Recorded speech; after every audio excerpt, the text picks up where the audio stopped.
ससुराल में मेरी एंट्री देखने आए हैं। बिल्कुल यकीन कीजिए अनामिका जी, ये कोई सपना नहीं बल्कि हकीकत है। लगभग 150 मेहमान सिर्फ आपकी एंट्री देखने के लिए खड़े हैं। सच कहूँ, आज मुझे ऐसा लग रहा है जैसे मैं किसी रानी से कम नहीं हूँ। ढोल नगाड़ों की गूंज के बीच फूलों से सजी अनामिका की पालकी के पीछे पीछे लैम्बोर्गिनी, BMW, पोर्श जैसी दूसरी महंगी गाड़ियां कतार में चल रही होती हैं। वहीं पड़ोसी हैरानी से एक गरीब बेटी का 150 अमीर मेहमानों वाले ससुराल में धमाकेदार एंट्री का मजा ले रहे होते हैं। वहीं साधारण कपड़ों में एक और गरीब बेटी छाया की भी आंखें धमाकेदार एंट्री पर टिकी होती हैं। क्या सच में किसी गरीब की एंट्री इतनी शानदार और धमाकेदार हो सकती है?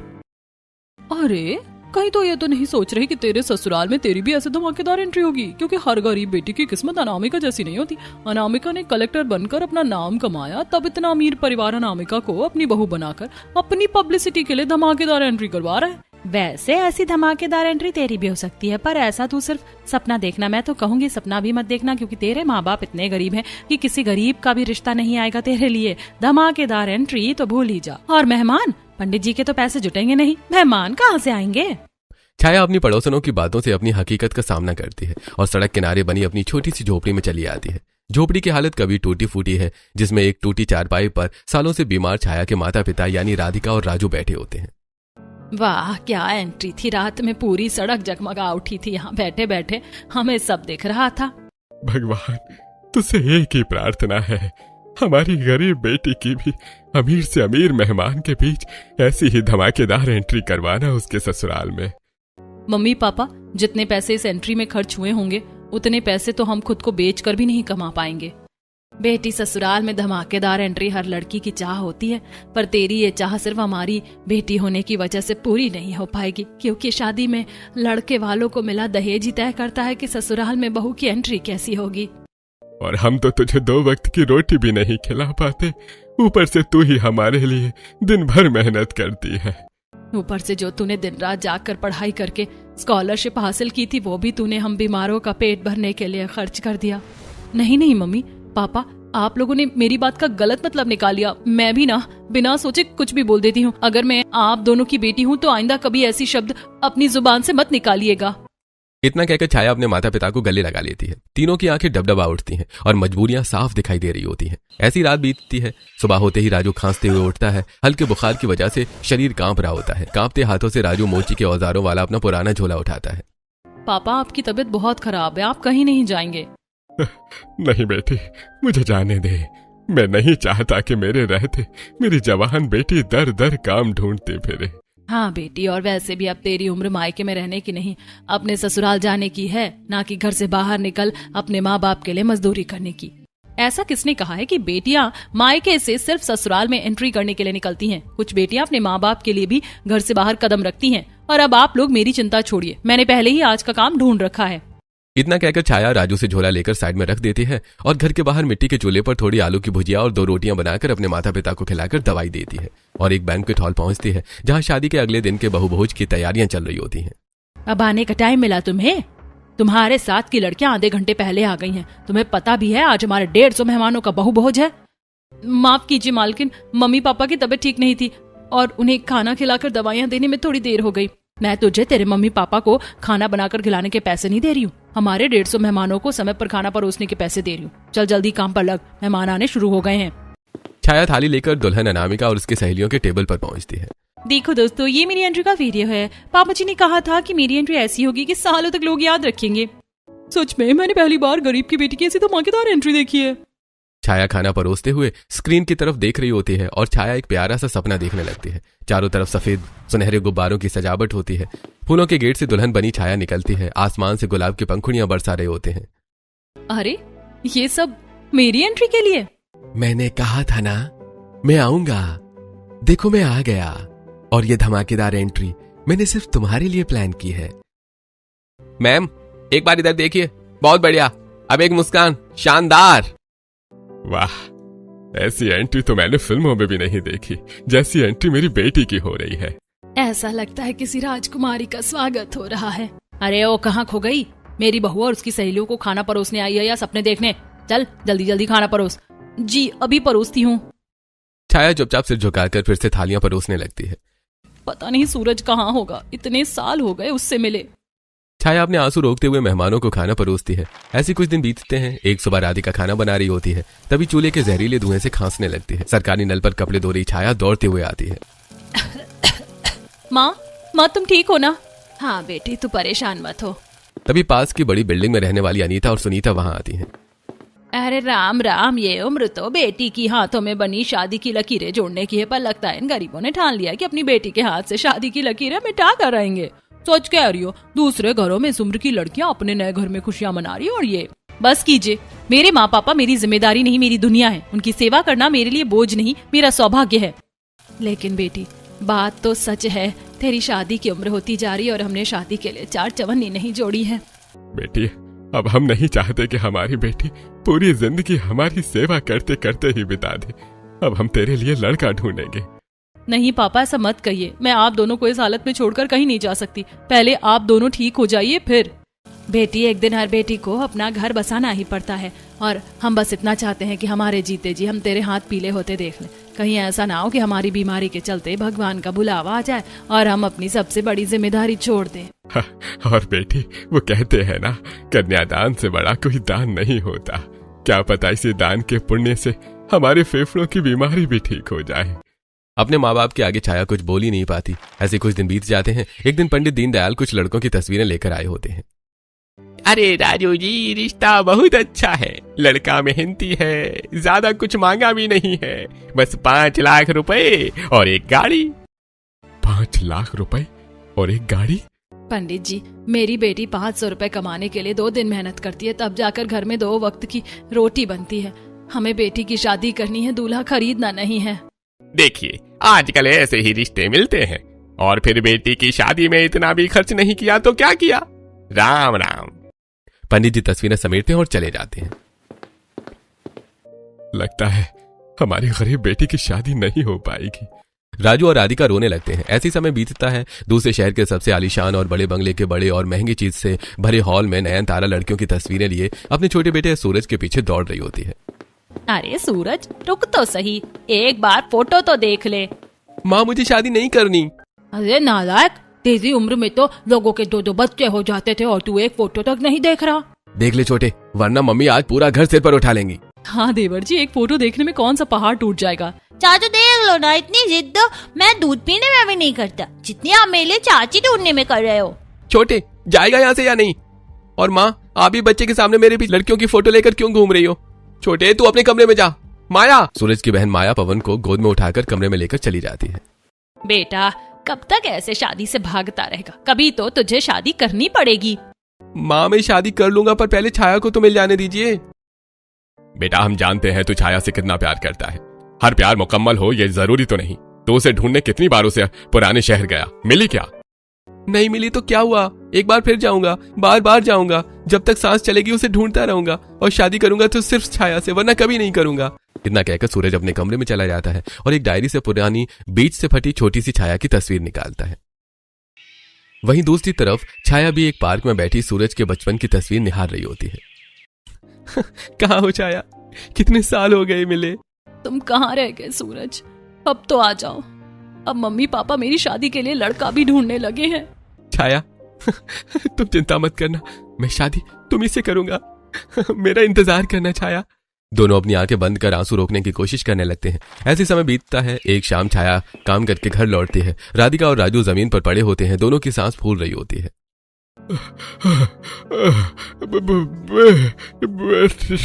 बेटी। बातें बाद में पापा, पहले अस्पताल चलते हैं। छाया दौड़कर सड़क पर आती है और ई रिक्शा रोककर रिक्शा वाले की मदद से अपने माता पिता को सरकारी अस्पताल पहुंचाती है। डॉक्टर मिथिलेश तुरंत इलाज शुरू करते हैं और कुछ देर बाद बाहर आते हैं। देखिए, मरीजों की हालत अभी संभल गई है, लेकिन इन्हें किसी भी तरह का मानसिक तनाव नहीं होना चाहिए।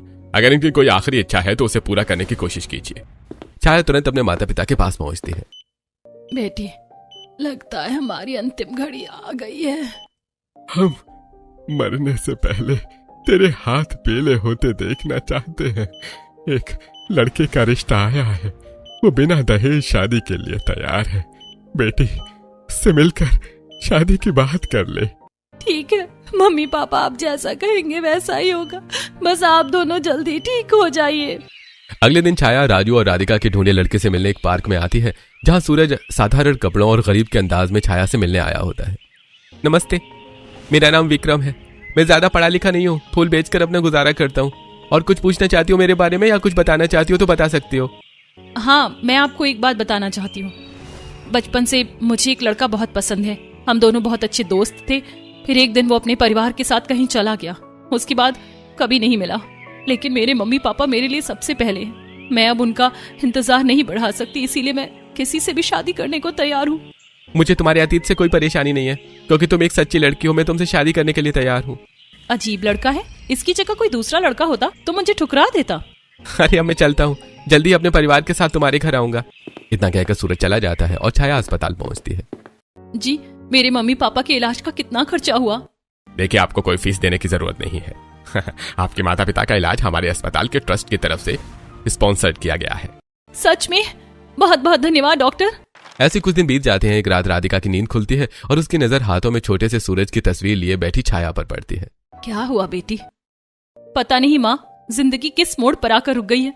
ना बचपन का प्यार मिला, ना कहीं इज्जत। बस ऐसा लगता है जैसे। छाया अपनी बात पूरी नहीं कर पाती है और राधिका के सीने से लिपट कर रो पड़ती है। चिंता मत कर बेटी, आज जो दिन है वो हमेशा नहीं रहेंगे। एक बात याद रखना, जिस दिन तेरे ससुराल में तेरी धमाकेदार एंट्री होगी, उसी दिन तेरी जिंदगी भी बदल जाएगी। राधिका की बातों से हैरान होकर छाया राधिका की तरफ देखती है और अगले ही दिन सूरज गरीब वेशभूषा में अपने परिवार के साथ छाया के घर रिश्ता पक्का करने पहुंचता है। राजू जी, हमें आपकी बेटी पसंद है। हमें दहेज में 1 रुपया भी नहीं चाहिए। तभी सूरज बस एक छोटी सी बात बोलता है। शादी एक बड़े मैरिज हॉल में होगी। दरअसल जहां मैं फूल मालाओं का काम करता हूं, वहां के मालिक को मैंने अपनी शादी की बात बताई थी। उन्होंने दया करके अपने शानदार घर में हमें शादी के लिए अनुमति दे दी है। मैं जब भी इसे देखती हूँ तो मेरे दिल की धड़कन तेज क्यों हो जाती है? दोनों परिवार खुशी खुशी शादी की तैयारियों में जुट जाते हैं और अगले ही दिन प्रिंस और रानी छाया के लिए सुंदर जोड़ा, गहने और बाकी सामान लेकर आते हैं। ये कपड़े तो बहुत महंगे लग रहे हैं, इनकी क्या जरूरत थी? देवरानी जी, शादी जिंदगी में एक ही बार होती है और ये ज्यादा महंगा नहीं है। हमने थोक बाजार से लिया है। ऐसे कुछ दिन बीतते हैं। शादी का दिन आ जाता है। एक बड़े मैरिज हॉल में छाया को दुल्हन बनाकर मंडप में लाया जाता है। चारों तरफ मेहमानों की भीड़ होती है। माँ, इतना बड़ा इंतजाम, इतने महंगे कपड़े, इतनी शानदार सजावट। बेटी, हमें भी नहीं पता, शायद सूरज के मालिक ने मदद की होगी, ये कर्ज लिया होगा। अगर इन्होंने शादी के लिए कर्ज ले लिया है तो शादी के बाद पूरी जिंदगी उसकी किस्तें भरनी पड़ेंगी। ऐसे में क्या मैं अपने माँ बाप की मदद कर पाऊंगी, या फिर सारी जिंदगी सिर्फ कर्ज ही चुकाते निकल जाएगा? और अगर कभी मेरा बचपन का प्यार वापस आ गया तो मैं उसकी आंखों में देखकर क्या कहूंगी कि मैंने उसका इंतजार नहीं किया? यही सब सोचते हुए छाया सूरज के साथ मंडप में बैठ जाती है। पूरे विधि विधान से शादी शुरू होती है। सूरज और छाया 7 फेरे पूरे करते हैं। सूरज छाया की मांग में सिंदूर भरता है और गले में मंगलसूत्र पहनाता है।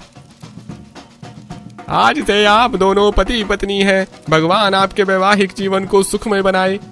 पूरा हॉल तालियों से गूंज उठता है। तभी अचानक मैरिज हॉल में चेहरे पर नकाब लगाए अशोक, विक्रांत और महेश कई हथियारबंद गुंडों के साथ घुस आते हैं।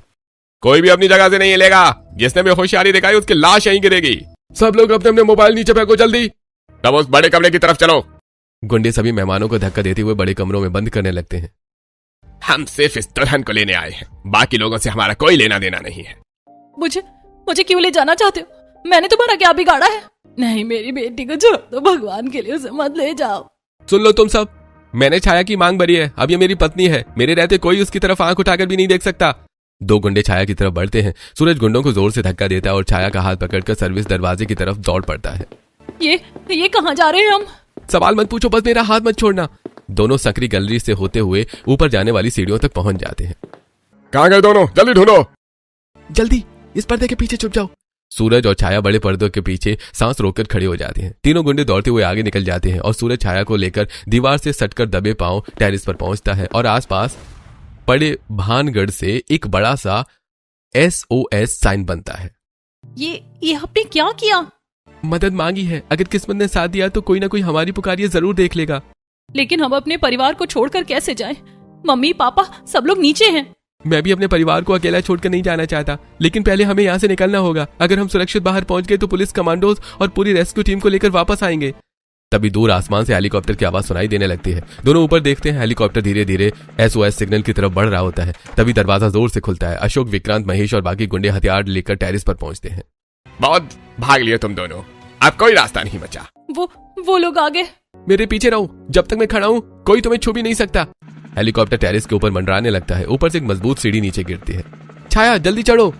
नहीं, पहले आप। बहस करने का समय नहीं है, जल्दी ऊपर जाओ।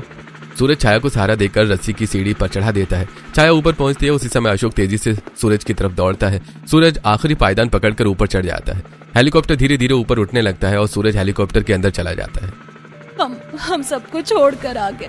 अगर उन्होंने मम्मी पापा और बाकी लोगों को कुछ कर दिया तो? मेरी तरफ देखो, मैं किसी को कुछ नहीं होने दूंगा। लेकिन वो लोग हमें भागते हुए देख चुके हैं। यही सबसे बड़ी हमारी ताकत है। अब उनका पूरा ध्यान हमारे पीछे होगा। उधर हमारे परिवार को बचाने का मौका मिल जाएगा। हेलीकॉप्टर तेजी से दूसरे शहर की तरफ बढ़ने लगता है। कुछ देर बाद नीचे रोशनी से जगमगाता एक विशाल मैदान दिखाई देता है। जैसे ही हेलीकॉप्टर नीचे उतरना शुरू करता है, अचानक रंग बिरंगी आतिशबाजियां आसमान में फूटने लगती हैं। अरे बम! फिर से हमला हो गया। नीचे मत उतरिए, कोई गोली चला रहा है। शांत रहो, ध्यान से नीचे देखो। छाया कांपते हुए नीचे देखती है। नीचे 150 लोग आरती की थालियां लिए खड़े होते हैं। महंगी गाड़ियों की लंबी कतार लगी होती है। पूरा शहर रोशनी से ऐसे जगमगा रहा होता है जैसे शहर के सभी लोग एक साथ दिवाली मना रहे हो, जिसके सामने चांद की रोशनी भी फीकी पड़ जाती है। भीड़ में अच्छे कपड़े पहने छाया के ससुराल और माता पिता भी खड़े होते हैं। साथ ही छाया को किडनैप करने आए गुंडे भी सूट बूट में बुके लिए वहीं खड़े होते हैं। ये सब क्या हो रहा है? सब लोग यहाँ कैसे पहुँच गए? हम तो हेलीकॉप्टर से आए, फिर भी ये लोग हमसे पहले यहाँ कैसे पहुँच गए? और इनके हाथों में आरती की थालियां। अभी तो ये सब कमरे में बंद थे और अभी यहाँ ये सब क्या हो रहा है? हेलीकॉप्टर जमीन पर उतरता है। सूरज धीरे से छाया का हाथ पकड़कर नीचे उतरता है। चारों तरफ रंग बिरंगी रोशनी, महंगी गाड़ियां, 150 मेहमान, हाथों में आरती की थालियां लिए खड़ी महिलाएं और आसमान में लगातार फूटते पटाखे और छाया। सूरज के ऊपर बरसाती गुलाब के फूल देखकर छाया दंग रह जाती है। तभी सारी लाइटें बंद हो जाती हैं और स्पॉटलाइट सीधे छाया पर आकर रुक जाती है। तभी राधिका राजू से, आज उस गरीब बेटी की धमाकेदार एंट्री होने जा रही है, जिसने अपने बचपन के साथी का सालों तक इंतजार किया, जिसने अपने माँ बाप की खुशी के लिए अपने सपनों की कुर्बानी दे दी। लेकिन सच्चा प्यार कभी हारता नहीं। आज उसी सच्चे प्यार की कहानी का सबसे खूबसूरत पल पूरी दुनिया देखेगी। ये सारी बातें राधिका के बगल में टेबल पर रखे माइक में गूंज उठती हैं, जिसे सुनकर छाया, इसका मतलब तुम ही मेरे बचपन वाले सूरज हो? हाँ, मैं वही सूरज हूँ जिसने तुमसे कहा था कि एक दिन वापस आऊंगा। याद है ना वो दिन? 8 साल की छाया और 10 साल का सूरज स्कूल की ड्रेस में हाथों में बस्ता लिए दौड़ते हुए स्कूल जा रहे होते हैं। जल्दी भाग, आज फिर देर हो गई तो मास्टर जी दोनों को मुर्गा बना देंगे। पहले तुम धीरे चलो, हमेशा मुझे छोड़कर भागते रहते हो। ठीक है, मैं वादा करता हूँ तुझे छोड़कर कभी नहीं भागूंगा, और कहीं भाग भी गया तो वापस जरूर आऊंगा। दोनों हंसते हंसते स्कूल पहुंच जाते हैं। दोपहर में दोनों एक ही पेड़ के नीचे बैठकर खाना खाते हैं। छुट्टी होने के बाद साथ साथ घर लौटते हैं। लेकिन हर कहानी में एक दुख जरूर होता है। एक दिन उदास राजू छाया से मिलने एक पार्क में आता है। पापा का दूसरे शहर में काम लग गया है, आज हम लोग हमेशा के लिए दूसरे शहर जा रहे हैं। नहीं, तुम नहीं जाओगी, मैं किसके साथ स्कूल जाऊंगी? मैं भी नहीं जाना चाहता, लेकिन पापा की बात माननी पड़ेगी। इसका मतलब तुम कभी वापस नहीं आओगे? नहीं, मैं तुमसे मिलने जरूर आऊंगा, और हम हमेशा की तरह इसी पार्क में मिलेंगे, पिंकी प्रॉमिस। सूरज अपनी जेब से अपनी और छाया की एक फोटो निकालकर उसे बीच में से फाड़ता है और अपनी तस्वीर छाया को दे देता है। छाया सूरज के फोटो को रख लेती है और सूरज छाया की फोटो लेकर रोता हुआ अपने घर की तरफ भाग जाता है। सूरज और छाया की कहानी सुनकर सिर्फ छाया की धमाकेदार एंट्री देखने आए अमीर से अमीर मेहमान, मीडिया रिपोर्टर्स, एक कैमरामैन, होस्ट और पूरा परिवार समेत 150 लोगों की आंखें रो पड़ती हैं। लेकिन सूरज, तुमने मुझे पहचाना कैसे? और अगर पहचान लिया था तो फिर ये सब क्या था? मैंने तुम्हें पहली मुलाकात में ही पहचान लिया था। पार्क में जब तुमने अपने बचपन के प्यार की बात बताई थी, तब मुझे यकीन हो गया था कि मेरा इंतजार आज भी खत्म नहीं हुआ है। फिर तुमने मुझे सच क्यों नहीं बताया? बहू, पहले अपनी एंट्री पूरी कर लो। ये 150 मेहमान सिर्फ तुम्हारी धमाकेदार एंट्री देखने आए हैं। छाया धीरे से चावल का कलश गिराती है। चारों तरफ ढोल और शंख की आवाज गूंजने लगती है। ऊपर से गुलाब और गेंदे के फूलों की बारिश होने लगती है। 150 मेहमान तालियां बजाते हैं। गंगा देवी, नयनतारा, प्रीति और रानी आरती उतारती हैं। सूरज और छाया का हाथ पकड़कर उन्हें सजे हुए बड़े स्टेज पर बिठाया जाता है। फिर प्रीति और रानी छाया का हाथ पकड़कर स्टेज पर ले आती हैं। अरे भाभी, ऐसे धीरे धीरे नहीं, आज आपकी धमाकेदार एंट्री है। आज तो पूरा स्टेज आपके साथ नाचेगा। पहले हमारी नई बहू का स्वागत होगा, उसके बाद ही कोई अपनी कुर्सी पर बैठेगा। आइए देवरानी जी, आज 2 कदम हमारे साथ भी मिलाइए। सजे रही गली मेरी माँ सुनहरी रोशनी में। अरे भाभी, शर्माइए मत, आज तो 150 मेहमान सिर्फ आपको देखने आए हैं। दीदी, मुझसे नहीं होगा, सब लोग मुझे ही देख रहे हैं। देखेंगे क्यों नहीं, आज इस घर की सबसे प्यारी बहू की एंट्री जो हुई है। रानी और प्रीति छाया का हाथ पकड़कर 2-3 हल्के डांस स्टेप करवाती हैं। चारों तरफ तालियां गूंजने लगती हैं। वाह, आज तो ऐसा लग रहा है जैसे घर में लक्ष्मी खुद नाचते गाते आई हो। मेरी बहू की मुस्कान ही सबसे बड़ा गहना है, बाकी जेवर तो बस दिखावा है। 150 मेहमान आए हैं, लेकिन आज हर किसी की नजर सिर्फ हमारी बहू की धमाकेदार एंट्री पर है। राजू, देखो हमारी बेटी कितनी खुश लग रही है। भगवान करे इसकी मुस्कान कभी फीकी ना पड़े। आज लगता है जैसे हमारी सारी मेहनत सफल हो गई। हमारी बेटी सच में राज करेगी। जोरदार तालियां हो जाएं हमारी नई बहू के लिए। ऐसी धमाकेदार एंट्री हर किसी की किस्मत में होनी चाहिए। पूरे पंडाल में तालियों की गूंज फैल जाती है। फूलों की बारिश के बीच सूरज और छाया मुस्कुराते हुए स्टेज पर जाकर बैठ जाते हैं। बड़ी बड़ी 150 अमीर मेहमान लगातार सूरज और छाया के साथ तस्वीरें खिंचवाते हैं। कुछ लड़कियां तो सेल्फी लेती हैं। देर रात सभी मेहमान अपने अपने घर लौट जाते हैं। इसी बीच होस्ट छाया और सूरज के पास एक माइक रखते हैं। मुझे और कुछ नहीं जानना, मुझे बस ये जानना है कि ये सब तुमने प्लान कैसे किया, तुमने मुझे पहचाना कैसे, मेरे मम्मी पापा इस पूरे प्लान में कैसे शामिल हुए, और हम हेलीकॉप्टर से आए फिर भी सब लोग हमसे पहले यहाँ कैसे पहुँच गए। मेरे दिमाग में इतने सारे सवाल घूम रहे हैं कि समझ ही नहीं आ रहा कहाँ से शुरू करूँ। एक एक सवाल का जवाब दूंगा, लेकिन उसके पहले मुझे थोड़ा पीछे जाना पड़ेगा। तो जिस दिन तुम्हारे माता पिता की तबीयत अचानक बिगड़ी थी, उस दिन मैं भी शहर में था। मैं पूरे एक हफ्ते से तुम्हें ढूंढ रहा था। हर गली, हर मोहल्ला, हर स्कूल, जहां जहां बचपन की कोई याद जुड़ी थी, मैं वहां गया, लेकिन तुम कहीं नहीं मिली। छाया अस्पताल से बाहर निकलकर परेशान मन से बचपन में सूरज के साथ खेलने वाले पार्क में आकर एक बेंच पर बैठ जाती है और 10 रुपए की कॉटन कैंडी खरीद कर धीरे धीरे खाने लगती है। भगवान, आखिर मेरी जिंदगी मुझे कहाँ ले जा रही है। मम्मी पापा की तबीयत भी खराब है, वो मेरी शादी की जिद कर रहे हैं और जिसका मैं सालों से इंतजार कर रही हूँ, पता नहीं वो इस दुनिया में कहाँ है। छाया के बगल में उसी बेंच की दूसरी तरफ सूरज बैठा होता है। दोनों एक दूसरे की तरफ बिल्कुल ध्यान नहीं देते। दोनों अपने अपने ख्यालों में डूबे होते हैं। नहीं, मैं हार नहीं मानूंगा। जब तक सांस चलेगी मैं उसे ढूंढता रहूंगा। लगभग आधा घंटा बीत जाता है। सूरज उठने लगता है, तभी उसकी नजर छाया पर पड़ती है। छाया अभी उसी कॉटन कैंडी को हाथ में लिए खोई हुई बैठी होती है। अरे, ये लड़की आधे घंटे से यहीं बैठी है, लगता है इसकी भी कोई बहुत बड़ी परेशानी है। सूरज दूर खड़े होकर चुपचाप छाया को देखता रहता है और छाया के निकलते ही छाया का पीछा करते हुए सीधे अस्पताल पहुंचता है। फिर छाया अस्पताल से अपने छोटे से घर आती है और अपने माता पिता से बात करके वापस काम पर निकल जाती है। छाया? क्या कहीं ये वही छाया तो नहीं? सूरज तुरंत घर के बाहर रुक जाता है। अंदर से राधिका और राजू की आवाज सुनाई देती है। पता नहीं हमारी बेटी की किस्मत में क्या लिखा है। भगवान, बस हमारी एक इच्छा पूरी कर दे। हमारी आंखों के सामने हमारी बेटी की शादी हो जाए। सूरज की आंखें भर आती हैं। सूरज दरवाजा खटखटाता है। जी, कौन? अंकल, शायद आप मुझे पहचान नहीं पाए। मैं सूरज हूँ। सूरज? वही जो बचपन में रोज आपकी बेटी के साथ स्कूल जाता था। राधिका और राजू कुछ पल तक सूरज को देखते रहते हैं। अगले ही पल दोनों की आंखों में खुशी के आंसू निकल पड़ते हैं। बेटा, तू सच में वापस आ गया। छाया को पूरा भरोसा था, एक दिन तू जरूर आएगा। अंकल, आंटी, मुझे छाया की सारी परेशानी पता चल गई है। अब उसकी जिंदगी में एक भी आंसू नहीं आने दूंगा। बेटा, वो आज भी तेरा ही इंतजार कर रही है, लेकिन हमारी हालत देखकर अपनी खुशियां कुर्बान करने को तैयार हो गई है। इसलिए मैंने फैसला किया, मैं उससे अपनी पहचान छिपाकर मिलूंगा। राधिका, राजू पड़ोसियों के ताने और समाज की जिल्लतें सहती छाया की सारी कहानी सूरज को बताते हैं। मैं देखना चाहता था कि उसके दिल में आज भी मेरे लिए वही जगह है या नहीं, और मुझे बचपन में छाया से किया हुआ एक वादा भी पूरा करना है। अपने प्यार और वादे को मिलाकर मैं छाया से शादी करूंगा, पर अपनी पहचान छुपाकर, और उसमें आपको मेरी मदद करनी पड़ेगी। मैं मेरी छाया की उसके ससुराल में ऐसी एंट्री करवाऊंगा कि वो पूरी जिंदगी याद रखेगी। सिर्फ शादी नहीं होगी, एक गरीब बेटी को अपने बचपन के प्यार के साथ ऐसी धमाकेदार एंट्री होगी जिसे देखकर हर कोई कहेगा, बेटी की खुशियां दौलत से नहीं सच्चे प्यार से बड़ी होती हैं। छाया की आंखें फिर से नम हो जाती हैं। छाया मुस्कुराते हुए सूरज के गले से लिपट जाती है। तुमने मेरे लिए इतना सब कुछ किया। तुम्हारे इंतजार की कीमत इससे भी ज्यादा थी, इतनी कि उसका कोई मूल्य नहीं लगाया जा सकता है। उसके सामने ये धमाकेदार एंट्री तो पानी कम चाय है। अच्छा, अब एक बात और बताओ, वो माफिया, वो टेररिस्ट, आखिर वो सब क्या था? और तुम अपने बचपन के किस वादे की बात कर रहे थे? मुझे वापस मिलने आने का वादा तो तुमने पूरा किया, और कौन सा वादा बाकी रह गया था? नहीं, वो वादा तो नहीं था, वो तुम्हारी इच्छा थी। मेरे पास तो सिर्फ बचपन की यादें थी, इसलिए मैंने सोचा कि क्यों ना तुम्हारी बचपन की ही इच्छा पूरी कर दी जाए तुम्हारी धमाकेदार एंट्री में। इसलिए मैंने अशोक, विक्रांत और महेश जी से मदद मांगी। दरअसल ये तीनों मेरे ही ऑफिस में काम करते हैं। मैंने इन तीनों से वो सारा ड्रामा करवाया था। क्या मतलब? वो सब हेलीकॉप्टर, भागना, छिपना, ये सब पहले से प्लान था? भाभी, हमें माफ कर दीजिए। हमें आपको डराना बिल्कुल अच्छा नहीं लग रहा था, लेकिन सामने कहा था कि आखिर तक ये राज नहीं खुलना चाहिए। हमें बार बार यही समझाया गया था कि आपको कोई चोट नहीं लगनी चाहिए, बस एक फिल्म जैसा सीन बनाना है। सच बताऊं भाभी, सबसे ज्यादा डर तो हमें लग रहा था कि कहीं आप सच में हमें डंडा लेकर न दौड़ा दे। कमरे में मौजूद 150 लोग जोरों से हंसने लगते हैं, जैसे कि सभी को सच्चाई पता हो। यह सब देखकर छाया अपनी ही धमाकेदार एंट्री में अमीर 150 मेहमानों की तरफ देखने लगती है। लेकिन इतना बड़ा नाटक क्यों? इसकी क्या जरूरत थी? और जब इसके बारे में सबको पता है तो मुझे क्यों नहीं पता था? जरूरत थी क्योंकि मुझे तुम्हारा एक अधूरा सपना पूरा करना था।